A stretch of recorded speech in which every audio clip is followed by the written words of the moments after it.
I'm glad you're having fun. Well, That's not a much fun. It's milestone. too wet. Okay, so I see we are live streaming. So I'll call this meeting to order and recognize that we are meeting on within the traditional territories of the Apache-Sip and Tishat First Nation, and that we take some time to actually think about that and honor that. Good. Somebody's got their mic on there. So I'd like to ask for an approval of the agenda. So moved. Pam, we'll call it Gord seconded it. Is there anything we want to add to this agenda? No? Okay, all in favor, say aye. Aye. Great, okay. And we get the minutes of our last meeting, which was September 27, 2021. That doesn't seem like that long ago, does it? Yeah. Anything in there you don't like? Ask for an approval of that. So moved. And seconded by Pam. All in favor? Carried. And request for decisions. So that we've got our terms of reference. I don't know who's going to stick handle this. Kind of thought Jenny was, but she looks like she's disappeared. Yeah, I can speak to that, Mr. Chair.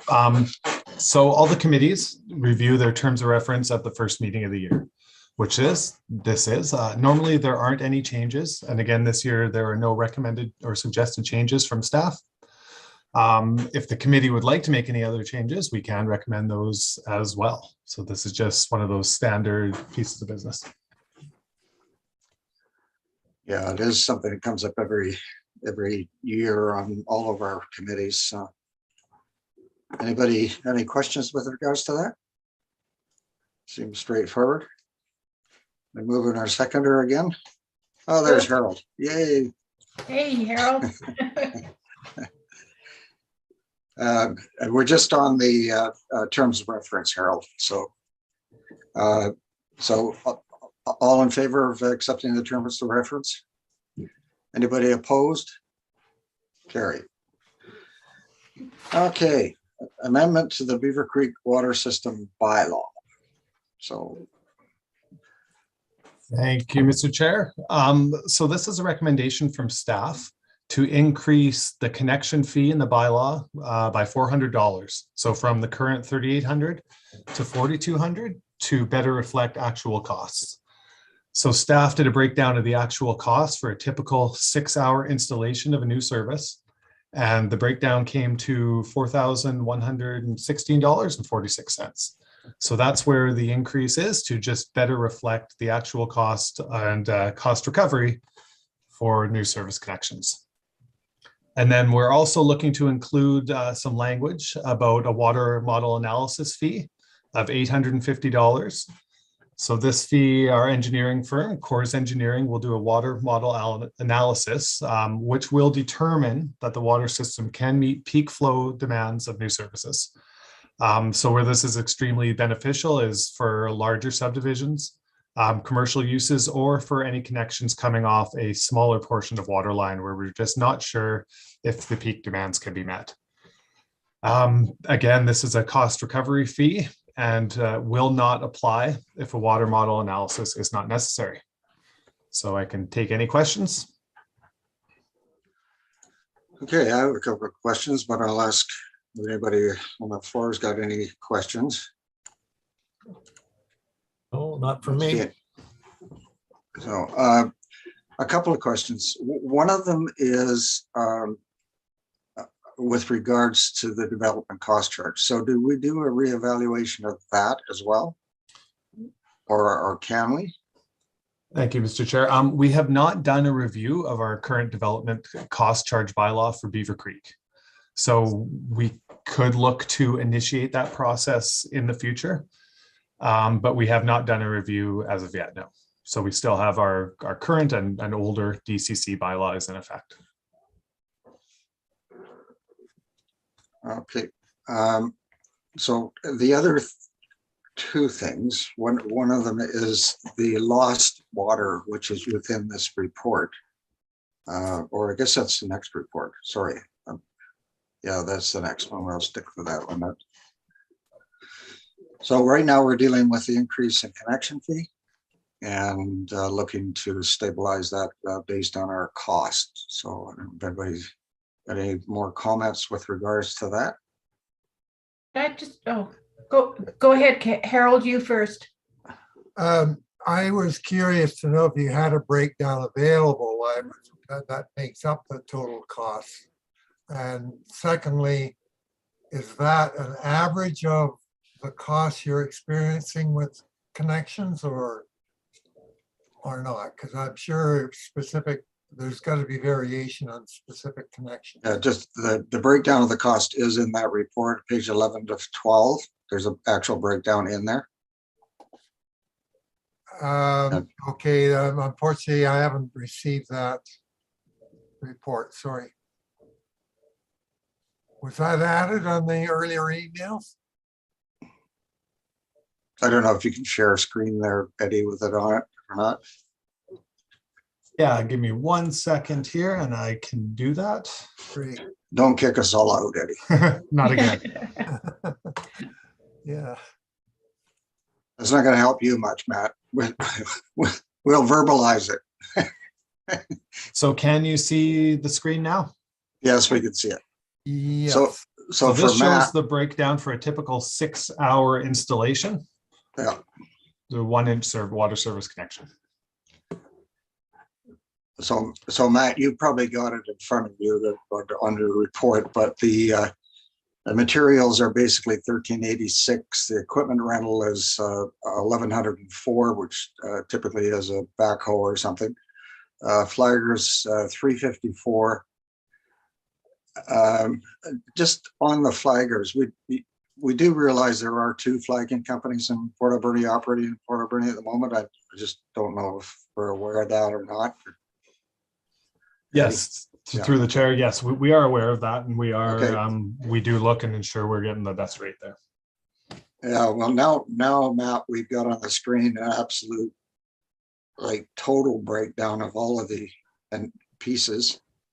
So the vehicle rates, which are attached to everything we do, there's our Beaver Creek Water System vehicle recovery is $120, and the operator rates, just the hourly rate, is $615 to $615. I'd like to get that paid that an hour, but I think it's more than an hour and more than one guy. And 15% admin fee, job prep fee, which is $536, which actually I think is low when you consider everything that goes into these things. So that ends up with $41,1646. And there is a detailed breakdown if anybody wants it available from Eddie later. Okay, you can unshare your screen there if you want. We satisfied, Harold? I did have a second question on that. The item, just hold it now. I'm trying to look back at the attachment here on the. Did you catch that, Ed? I haven't finished here yet. Oh, okay. I'm trying to get to the page here that talked about this increase. There was the additional amount for water testing. That's what I wanted clarification on. It's actually modeling analysis, so it's to see if the system can actually handle the increase. Oh, I see. That's not always necessary, or No. okay. No, through the chair, and Harold. So where we do this is where we're unsure. So if we have a large subdivision application that comes in, let's say has 20 plus units in it, we're unsure if the water system at its current rate can meet the peak flow demands for the new service. So Core's engineering will run a water demand analysis, water model analysis, which will kind of give us those numbers. They'll run some tests and plug their numbers in, and will let us know that we can meet that peak flow demand. Right. Okay, thanks. So do we know how this compares to other jurisdictions? So to say Cherry Creek or the city? As far as connection charges? Yeah. I don't actually have that information right in front of me. Unfortunately, we can get that and we can provide that comparison. I just don't have it right in front of me. Yeah, I mean, it'd be at least a good thing to share with this committee, so we kind of know we're heading in the right direction. Okay. Anything else on this? Any other questions? I mean, seeing as inflation is what it is, I mean, this hardly covers inflation versus anything else. So the truck that we took there last year that cost us the $3 to get there is going to cost us $10 to get there this year. So somebody like to make a motion on this? I'll move it. Okay, got a seconder? I will second that. Okay, appreciate it. Thank you. Any other discussion on this particular one? Matt, you got anything to say? Is there, must be, oh, there you are. You're Hey. even on Zoom. I thought you were on your Yeah. phone. In and out, in and out. Not much really to add on the new service front. It's just inflation across the board. We're seeing the cost of fuel, the rental fees, parts such as saddles and pipe and just all that stuff is just adding up. And so we thought it was a good idea to revisit it. And we found that we are getting most cost recovery because some services take 2 hours to do and some take 8. So that 6 hour we found was a good number to run the breakdown, but yeah. Okay. All righty. So all in favor of the motion there? Anybody opposed? No, we're carried. Okay, so now we're on to the meat of this thing, which is the Beaver Creek Water System Report, which I got a couple of problems with, but we'll talk about that when we get there. Okay, So- thank you, Mr. Chair. I will speak to this as well. So again, we will present the annual report for 2021 as we have in years past. Relatively good news within, as all our drinking water targets were hit and water quality targets were hit again. There were a few targets that weren't hit. So one would be our average demand was up to 382 liters per capita per day. From the target of 350 and from the amount of 341 in 2020. Largely, probably, we think that this can be attributed to the hotter than typical summer, and then a number of breaks within the system in 2020, which was also one of the targets that was not hit. So we had 13 breaks in 2021, 4 water main breaks, and 9 were service line breaks. The capital contribution per customer was also under the asset management plan target of $768 at $298. And then our unaccounted for water loss, we were at 27% in 2021, which was up from 20% in 2020. And again, can be attributed to a number of items such as leakage within the system, some of those main breaks, and whatnot. So targets that we did hit again, our peak demand ratio was good again at 1.44. And our cost per customer was down significantly to $277 in 2021 from $550 in 2020. However, a bit of this change can be attributed to the numbers that we used in 2021. So we changed some accounting and used the total number of service connections or service customers as compared to water line connections. So one connection could have a number of services attributed to it that pay monthly, quarterly rates. So we have 235 customers in 2021 as compared to 997 in 2020 when we just used the connections. We moved through to some of the projects that were completed in 2021. Of course, we completed the Karen Place water main design project, and that has now gone out to tender, and the contract has been awarded. So that 790 meter section of water main will be replaced. Construction should be starting in the end of the summer this year. So again, we look at breaks within the system and unaccounted for water loss. And this is where the aggressive replacement and renewal of our water mains will reap rewards for us. We also had a project in 2022 that has been completed, and this is a transfer of a section of water main on Georgia Road to the city of Port Alberni parallel water main. This piece of water line was one of the highest priority replacement projects for the Beaver Creek water system. So getting it replaced at significant cost savings was a huge benefit to the system. It also took out a dead end in the system, which both improves water quality and reduces the flushing requirements. So if we were to put that project out to tender, we would have been looking at an estimated cost of, I think it would be well over $750,000 when we factor in the current construction costs. And the city of Port Alberni, we transferred it over for $185,000. So significant savings there with that project. We're also continuing with our strategy of always having a main replacement project shovel ready. So in 2022, we will complete the Smith Road water main design project, which will be a two-phased project. The first phase being the replacement of the 4-inch AC water main stretching from 6485 Smith to Lamarck. And then the second phase replacing the 6-inch main stretching from Beaver Creek Road to 6485 Smith Road. So again, aggressive replacement within the system, hoping to limit the number of breaks and number of leakages within the system and bring down ultimately that unaccounted for water loss number. Open to any questions and discussion on the annual report. Oh, any questions from the floor? Yeah,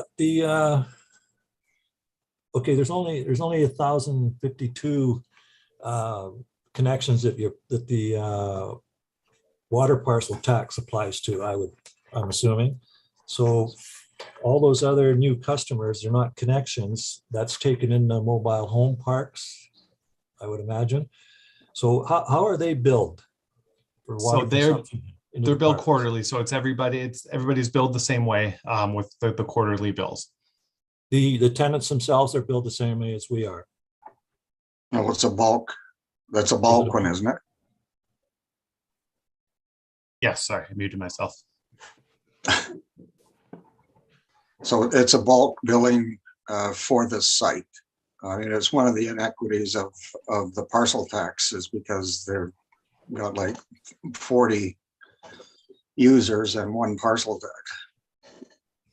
So there's just one bill to the park owner and then he collects it from his tenants.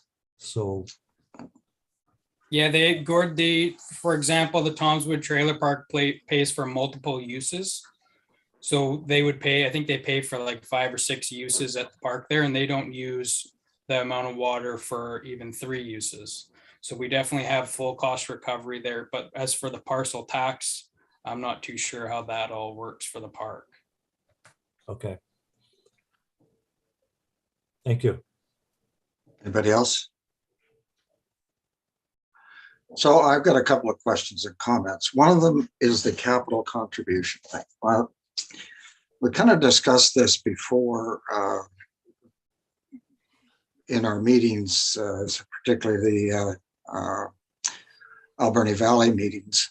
And one thing this asset management thing doesn't consider is the community works and gas tax contributions.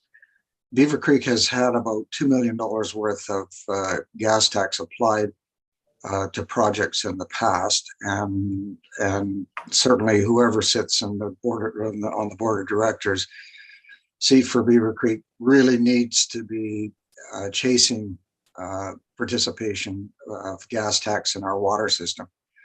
And but this difference between 768 and 298 does not consider the contributions of gas tax, and it should. the other factor that we should be looking at is the ability to borrow from municipal finance authority at extremely low rates. And I'm talking to Terry.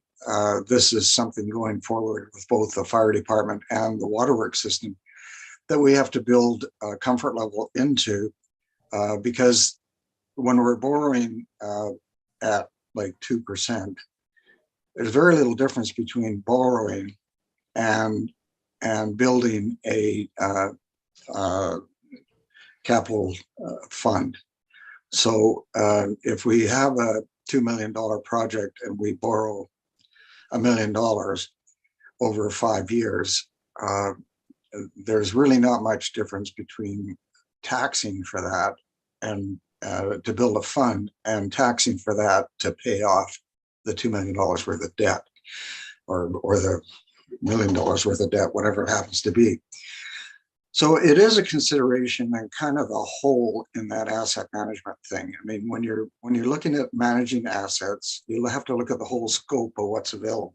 And certainly for Beaver Creek, with my sort of rough guess is about $2 million that we've put in and be able to, have the board agree to put into our water system and Banfield's water system and others.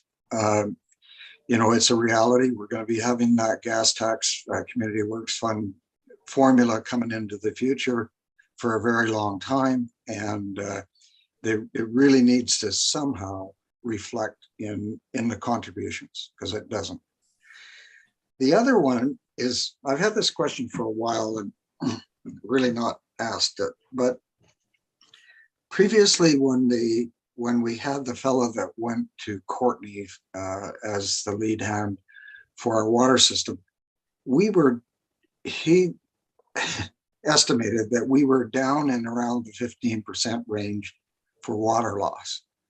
So I'm kind of wondering what's happened, whether or not the calculations used at that time are just simply wrong, or we've had more leakage spring up since that time, and that's the factor. So I don't know, Harold and Gord can probably remember that conversation we had with him, and he was celebrating the fact that our water loss had dramatically dropped. I imagine, if not, what was it before, really? 50%? Yeah, through the chair, and to kind of try to answer that as best I can. I'm not really sure as to what it was and whether or not what calculations were used and how it was determined to be at that 15% mark. I know we are up slightly from what our unaccounted for water loss was in 2020. We do know that, as the infrastructure ages, there are going to be more leaks, and that's why we are kind of targeting those aggressive replacements and looking at what we can do to kind of chase down these leaks. When we look at monitoring our nighttime flows that Matt and the crew do an incredibly good job of, our nighttime flows, and Matt, correct me if I'm wrong, but we are at a pretty good point now, which kind of speaks to the amount of leakage within the system, and that we have been tackling that and, getting on top of it better than we have been in the past. So Matt, did you? Yeah. Yeah, for sure. So for any calculation Dan may have used before, I'm not sure how he went about calculating that. What I do know is what we're calculating now is as close to accurate as it can be. And I think our nighttime flows haven't been this good in years. We've been seeing a lot of zeros coming out of Kitsuxis in the middle of the night, 0 liters per second, where in years past, all the way back to 2015, we were losing anywhere from 5 to 10 on average. In the last 2 years, we've been seeing a lot of zeros, which is something that I haven't seen a lot of in my time here. So this is just a hypothetical question, but BC Hydro has a lot of issues with bypass, especially in surreptitious uses. Is there an opportunity, like physical opportunity for water bypass for some of these things that are maybe not on the legal side of the plate? Is that something we ever even consider? Are you talking like illegal connections? Illegal connections for uses like marijuana grow operations and things like that. For me, I'd find it really difficult for somebody to connect to our or AC lines without creating a situation where there's leakage that we would notice while we're doing our checks and routine maintenance out here. We got to use quite the bionic clamps on our AC now, just because of how soft it is and how old it is. So if there's somebody with an illegal connection, they probably wouldn't be using the same style clamps. So there would be some sort of leak, which I think we would find and would show up somewhere. Yeah, it's just the thought I had. It's probably okay. No, I've asked all the tough questions. You guys can ask tougher ones. I'll take Gord first and Harold. In the past, I know there was one situation where there was a customer that used to reverse his meter, but he got caught. So I would think you'd pick up on that. Yeah, with the new style meters, it doesn't matter if you spin your meter around, it will still calculate water going through it, and it will count upwards. The meters previously used were able to do that because they were geared, so you could actually get the number to count down if you ran the water the reverse way. But with the digital meters, you can't. It still picks up the number. And then we do every quarter when we do a meter read, we do an audit. So I look at everything from 0 to 10 cubic meters and anything that is significantly over, whether it's 50 or 100 cubic meters over. And where you find those problems is 0 to 10, because I can look at, okay, there's a family of 5 living in this house and they use 10 cubic meters. They should be using a lot more water than that. So I can check their meter and we can find problems, whether the meter read was actually higher and it just didn't register. And then we just do repairs as needed. Okay. And through the chair, we're also using those audits in the reverse way, is looking at those high consumption units and using it as a way to determine whether or not there's a service leak. So we can then reach out to the property owner and have a conversation about a potential leak to try and limit that unaccounted for water loss. Yes. And Harold. You mentioned earlier about nighttime flows to is that measured flows into the Kiksuxas Reservoir? Flow coming out. Flow coming out being 0. Yeah. So in the middle of the night, I look at anywhere from that 2:30 to kind of 3:30 in the morning, I find is when there's the lowest consumption. And I look at those reads, and for the last, I could say for the last 4 or 5 months, we've had hours of time from midnight till 4 in the morning of zeros, where there's no water being registered coming out of the reservoirs. There will be a little bit, because there's a range to the meters that these big 12-inch water meters have an efficiency range. There will be a little bit of water obviously coming out, but it's not registering anything significant like in the past where we're losing 5 or 10 liters per second. Do you have a similar measurement on the North Reservoir? The North Reservoir, yeah, it has a meter going out. Okay, they both do. Yeah. Okay. And the flows there are the same thing. They're really low. Yeah. What about measurement of the overflow that might happen? We get alarms through our SCADA system. So if there's any sort of overflow, the float will lift and it'll send an alarm to whoever's on call. So as soon as there's any sort of overflow, we'll get a call about that. We just went through that with the North Reservoir. We replaced the transducer for that tank due to that issue. I know in the past, the North one was prone to having overflows. I forget now exactly the reason why, but yeah, so there's a 100-foot cable with a transducer that measures the level of the tank. And as those things spend more life in the tank, they start to just not be as accurate. So we found with this last one we replaced, it was saying 90%, but it was actually 100% in the reservoir, which there's a secondary alarm system with the float. So when it started overflowing, it called me and let me know. That's how we were able to decipher the problem and fix it. Yeah. The cement reservoir on Kiksuxas, what's happening with do we know what's happening with leakage on that at the present time? As far as we can tell right now, Mr. Chair, is there's no leakage coming out. We've crack sealed it and re-epoxied it the last time it was cleaned. And then there was a hole in that tank before, which has been fixed and hasn't had any more leakage. So what are we estimating the service life of that thing? We'd have to, I think I'll leave that one to Eddie to answer. Probably be Yeah. asset management question. Yeah, thank you, Mr. Chair. I'm not sure, honestly, right in front of me again, what the expected life is left in that tank. I know it was highlighted within the asset management plan, so I can send that number to you via email and to the committee via email if you would like after the meeting. Well, I mean, it's part of the reason we built the glass line tank was because we were informed that the cement one was on its last legs. So, I mean, it's just, it would be interesting to get some kind of analysis on the lifespan of that and what the plan for either replacement or non-replacement of that tank would be. So, I mean, they may just delete it, may put in some kind of a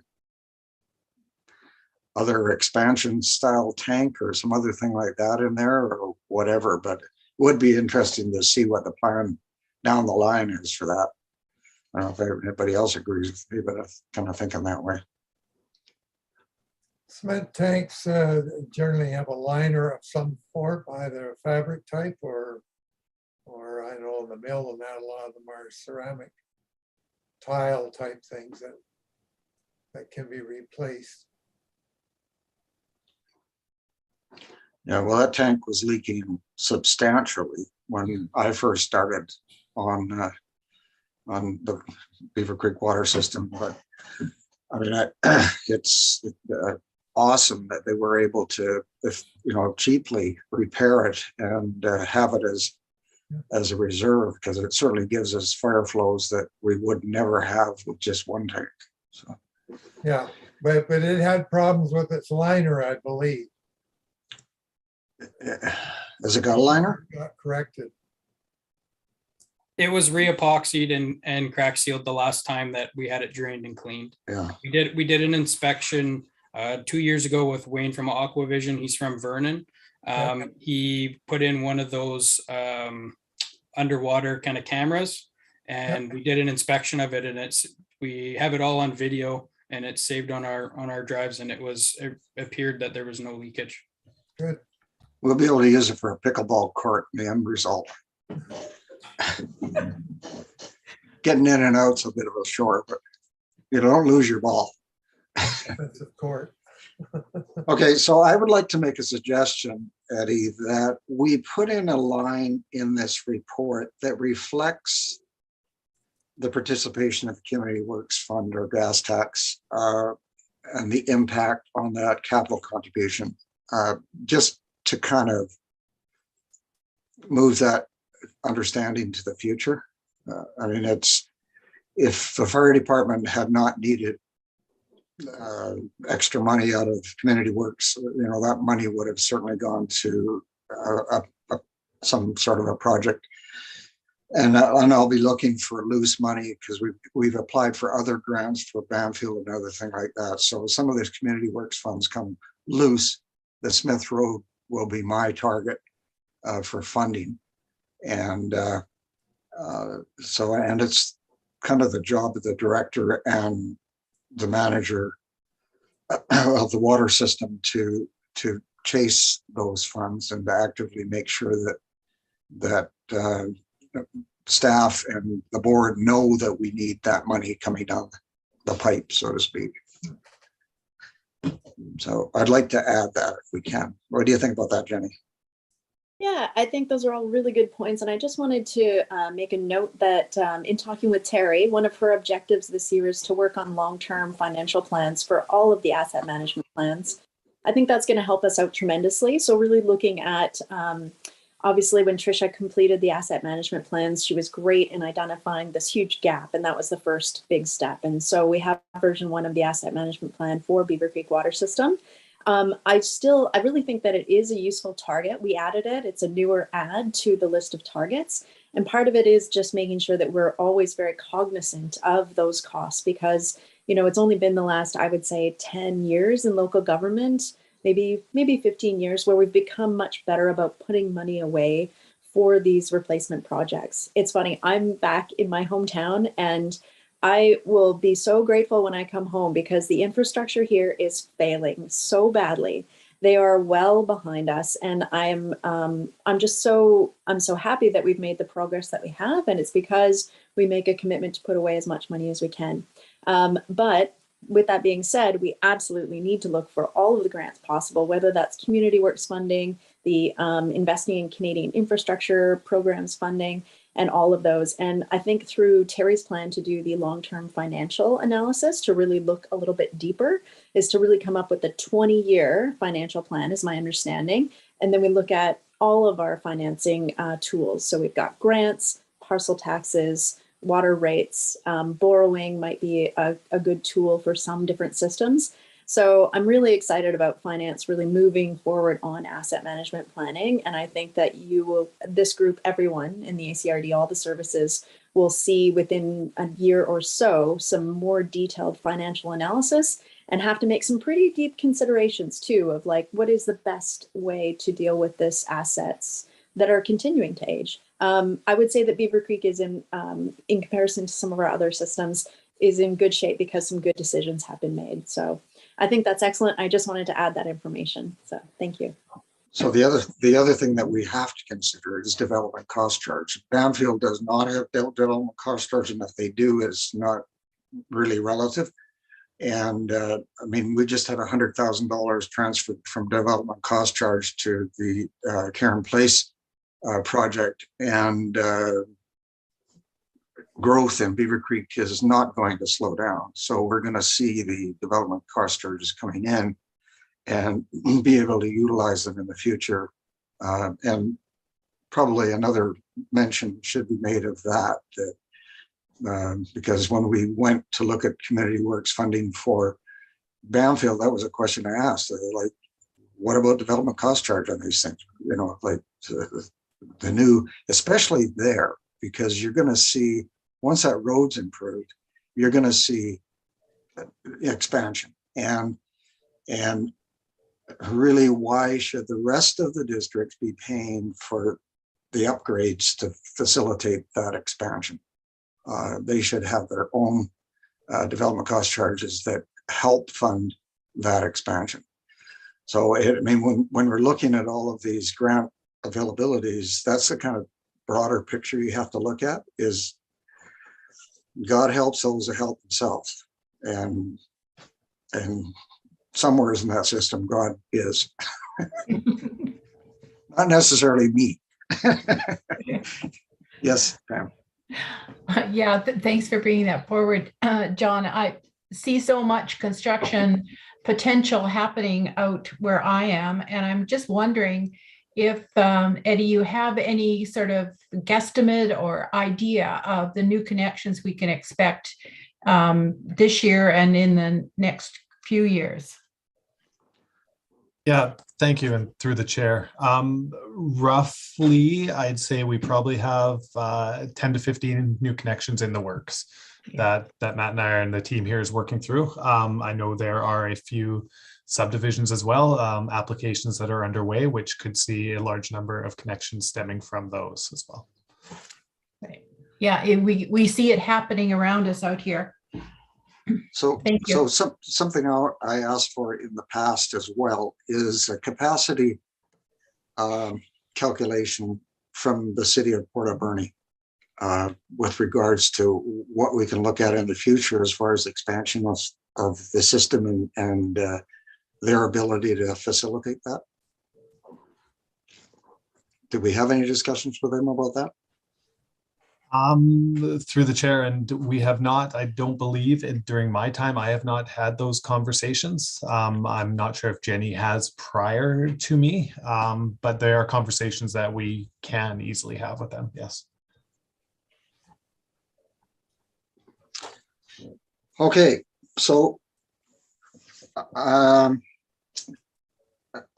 I would like to see us move that we add comments with regards to capital contribution and the influence of both development cost charge and of community works fund.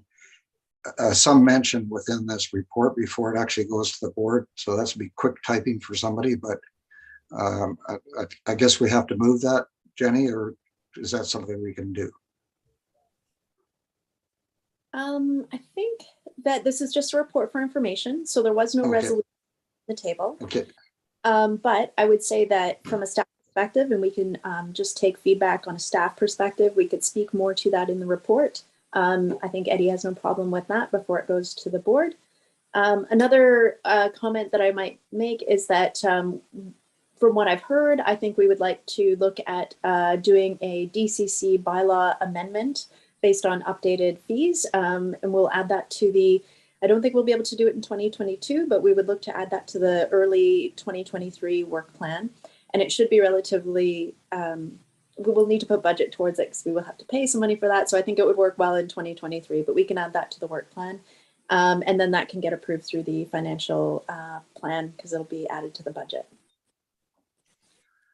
all righty. Unless we have any more comments, we'll look for motion to receive the Beaver Creek Water System 2021 annual report.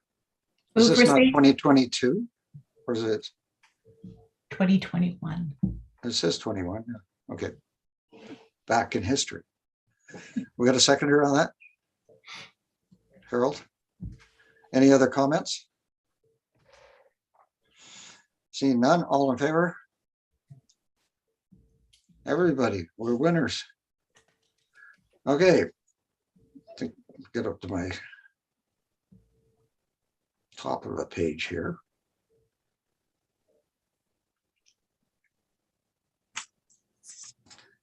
Any late business? We're all late, well, 5 minutes.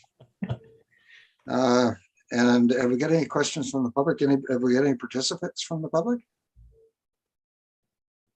Nope, nobody hanging in there. I don't see They're all, any registered they're all participants. interested in the once we made a decision, but they're not too interested in how we made it. So, I'd look for an adjournment. Motion to Move adjourned. adjourn. And Harold. And all in favor? That's it. Thank you very much, folks, and I appreciate your input. Thank you very much. Thank you. Thank you.